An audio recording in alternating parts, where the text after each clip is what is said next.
Welcome back. അപ്പോൾ ഞാൻ നിങ്ങൾക്ക് ഇന്ന് കാണിച്ചു തരാൻ പോകുന്നത് വെനസ്ഡേ ഫുഡാണ്. ഇന്ന് പുട്ട്, ചെറുപയർ, പഴം, ഇന്നത്തെയും പോലെ തന്നെ ഒരു ഗ്ലാസ് പാലും ഒരു ഗ്ലാസ് ചായയുമാണ്. അങ്ങനെ ഒരു ഗ്ലാസ് ചായയോടുകൂടി ഇന്നത്തെ ഫുഡ് ഞാൻ തുടങ്ങിയിരിക്കുകയാണ്. ഇന്ന് ബ്രേക്ക്ഫാസ്റ്റിന് ശേഷമാണ് ഞാൻ ട്രീറ്റ്മെൻറ്റിന് പോയത്. ഒരു പഴവും കൂടി കഴിച്ചിട്ടാണ് ഞാൻ ട്രീറ്റ്മെൻറ്റിന് പോകാൻ പോകുന്നത്. അങ്ങനെ ട്രീറ്റ്മെൻറ്റൊക്കെ കഴിഞ്ഞു. ഞാനും ബേബിയും നല്ല കുളിച്ച് ഫ്രഷ് ആയിട്ടുണ്ട്. ബേബി ഇന്നത്തെ പോലെ കരച്ചിൽ തന്നെയാണ്.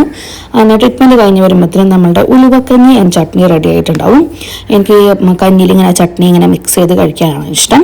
അത് കഴിഞ്ഞ് കുറച്ച് കഴിയുമ്പോഴത്തേനും നമ്മൾ ലഞ്ച് റെഡി ആയിരിക്കുകയാണ്. ഇന്ന് സ്പെഷ്യലായിട്ട് പൈനാപ്പിൾ കറി ഉണ്ടായിരുന്നു. നല്ല ടേസ്റ്റുള്ള പൈനാപ്പിൾ ആയിരുന്നു. നല്ല പപ്പടവും അച്ചാറും ഒക്കെ കൂടി കൂട്ടിയിട്ട് നല്ല അടിയടിച്ച് നല്ല സുഖമായിട്ട് കിടന്നുറങ്ങും. ഉറങ്ങി എണീക്കുമ്പോഴത്തേനും നമ്മളുടെ ചായ റെഡി ആയിട്ടുണ്ടാവും. ഇന്ന് ചായയും കൂട്ടത് വട്ടയപ്പുമാണ് ഇന്നുണ്ടായിരുന്നത്. അത് ഞാൻ കുറച്ച് കഴിയുമ്പോഴത്തേനും നമ്മൾ ജ്യൂസ് റെഡി ആയിരിക്കുകയാണ്. ഇന്ന് വാട്ടർമെലൺ ജ്യൂസാണ്. അത് രാത്രിയാകുമ്പോൾ ചപ്പാത്തി. ഇന്ന് വെനസ്ഡേ ആയതുകൊണ്ട് നമുക്കിന്ന് ചിക്കൻ കറി ഉണ്ട് കേട്ടോ.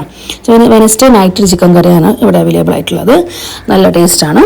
അങ്ങനെ ഒരു ഗ്ലാസ് പാലും കുടിച്ച് സുഖമായി കിടന്നുറങ്ങി. ബൈ.